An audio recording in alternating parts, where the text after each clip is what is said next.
Vamos juntos para os destaques do nosso Café Vascaíno. Problemas com a Nike? O lançamento acontece na próxima quinta-feira. Qual vai ser o foco do Vasco nessa temporada? Admar, sincerão. Verrete sai ou fica, se é que você ainda não sabe, hein? Então vambora, vamos juntos e vem aí um camisa 8 espetacular, tudo isso e muito mais agora. Então deixa o seu like, comenta e compartilha e claro, se inscreve no nosso canal e vamos juntos para mais uma grande temporada. Vambora! Se tiver a função hype o vídeo também. Bom, ontem o Admar foi sincerão, vou deixar inclusive no fim do vídeo aqui a live, caso você tenha perdido, né? Porque ela rolou ali na hora do almoço, por volta de 1h, foi até as 3. O Admar falou na apresentação do Rojas, depois o Fernando Diniz, então a live é longa, tem mais ou menos 2 horas de duração, mas vale muito a pena. E o Admar foi sincerão, trouxe exatamente a dura realidade do Vasco da Gama, nua e crua, sem subterfúgios, sem bravatas. Eu acho que você, torcedor, merece exatamente isso e não ser enganado. Tem alguns picaretas por aí que gostam de enganar você, torcedor, mas você tem que ter o discernimento, fazer o filtro. E se perguntar, o Vasco tem dinheiro para trazer grandes jogadores nesse momento? Não. O Vasco merece ter grandes jogadores nesse e em qualquer momento? Sim, mas não há condições financeiras. Dentro da linha da responsabilidade financeira, nas contratações, dos pagamentos, o Vasco não tem condição de trazer ninguém, a não ser que haja uma grande oportunidade, do tipo, o jogador está de saco cheio no clube dele, quer meter o pé, quer sair, vai forçar uma saída, o Vasco não terá um custo elevado para trazer, o clube X aceita emprestá-lo, aí é uma outra questão. Mas qual jogador você enxerga que se encaixa nesse perfil? Então, torcedor, não vai chegar aquele reforço que nós gostaríamos, de você botar na seleção brasileira imediatamente. Não vai. Mas vão chegar reforços, como disse o Admar, com fome, com vontade, querendo aparecer. E o Vasco é uma baita vitrine para o cara fazer isso.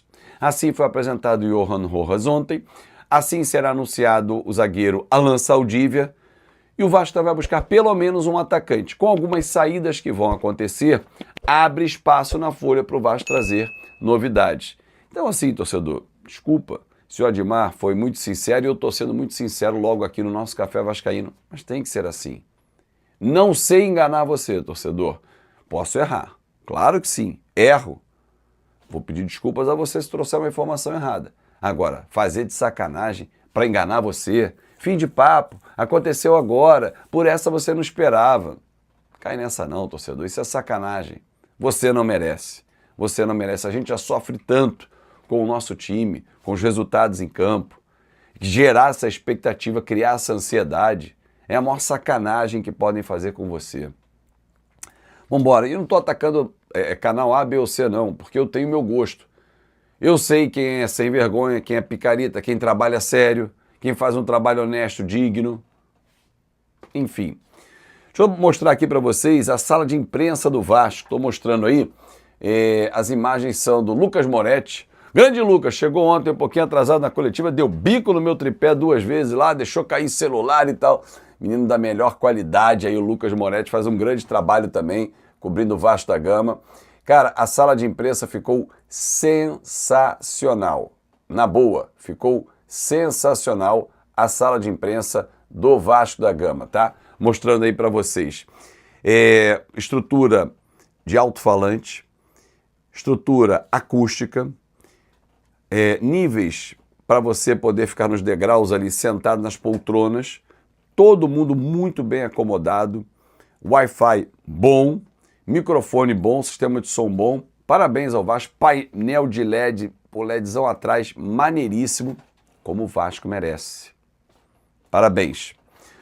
Bom, problemas com a Nike, rapaz, quinta-feira vai ter o lançamento, a corrida vai ser grande, a galera já tá na vibe, eu tô cheio de pedido aí, não consigo atender ninguém, vou tentar comprar a minha do Lucas para já viajar para os Estados Unidos com a camisa, Nike, né, a nova, mas problemas que aconteceram de última hora.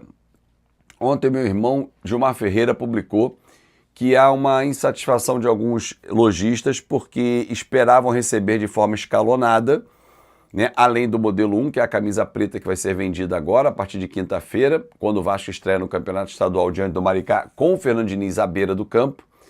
Eles esperavam receber outros modelos logo na sequência. Treino, a Off 2 viria um pouco mais à frente, que é a branca, camisa de goleiro e tal, aquecimento. Cara, a Nike está com um problema para poder ajustar esses envios e indicou ao diretor comercial do Vasco que não, que só iria entregar a Off 1 e sem previsão para o restante. Rapaz, e como é que você desabastece o seu público, né?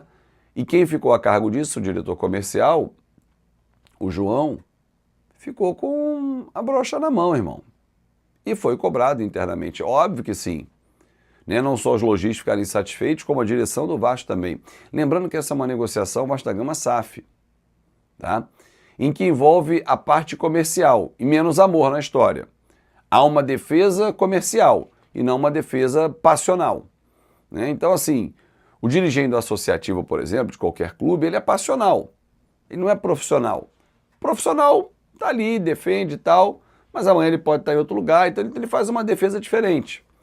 Então, assim, torcedor, o que eu enxergo nesse momento é a relação vai ser difícil nesse início, na parte de distribuição, o torcedor vai sentir um pouco, vai chegar nas lojas, não terá os produtos Nike de imediato, vai demorar um tempo. Esse primeiro ano vai ser um primeiro ano de toque de caixa que vai demorar a chegar os produtos, mas de muita qualidade, sem dúvida nenhuma, porque a Nike é de extrema qualidade, um pouco mais elevado o valor, salvo engano, saiu de 369 para 429, né, o preço da camisa. Então a gente está falando de aí R$50 de aumento, foi o que aconteceu, né? Então, assim, R$60 de aumento da camisa, mas faz parte, é um produto Nike. Quem tem capa, o lojista tiver capa, pode continuar vendendo, não pode mais comprar.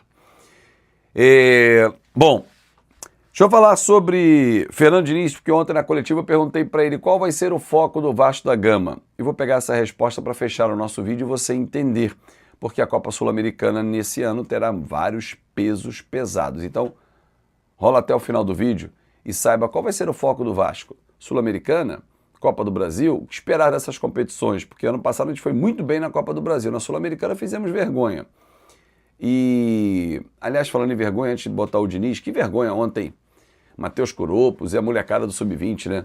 Não é só perder para o Botafogo de Ribeirão Preto por 1-0 e ser eliminado na segunda fase da Copinha. É ter feito 4 partidas ridículas na competição. Mesmo quando venceu de virada, estava fazendo uma atuação horrorosa. O Vasco fez um papelão na Copinha. E o técnico Matheus Coropos, não me importa se ele é amigo ou não é amigo do Felipe, o técnico Matheus Coropos, ou eu dei muito azar, ou ele tecnicamente é fraco para a função.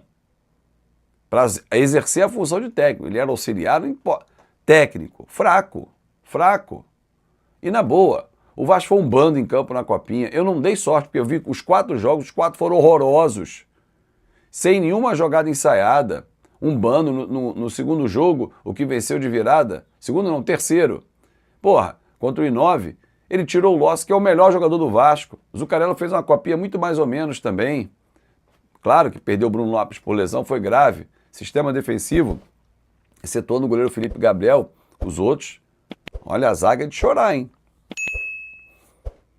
Alô, presidente Pedrinho, vamos botar...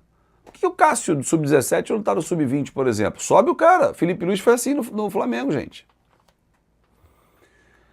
Agora tem uma música dos Couve a Máfia das antigas. Ele é o amigo do amigo do amigo do amigo. Porra, amigo do amigo não dá, amigão. Ele é o competente, porque é competente, porque... Meu irmão, aí é diferente. Vai até o final e se liga no que o Diniz falou. Eu espero que a gente consiga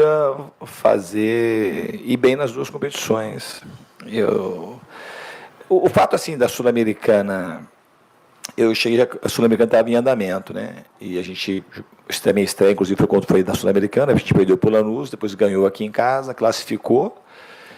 E depois no mata-mata a gente teve uma partida na altitude que a gente teve o Piton expulso com 10 minutos e tivemos um resultado muito negativo e foi muito difícil reverter. E quando acontece esse tipo de situação em mata-mata, é difícil a reversão. Talvez se a gente tivesse passado do Independente Del Valle, a gente também conseguisse avançar, que o time foi crescendo nas competições, né?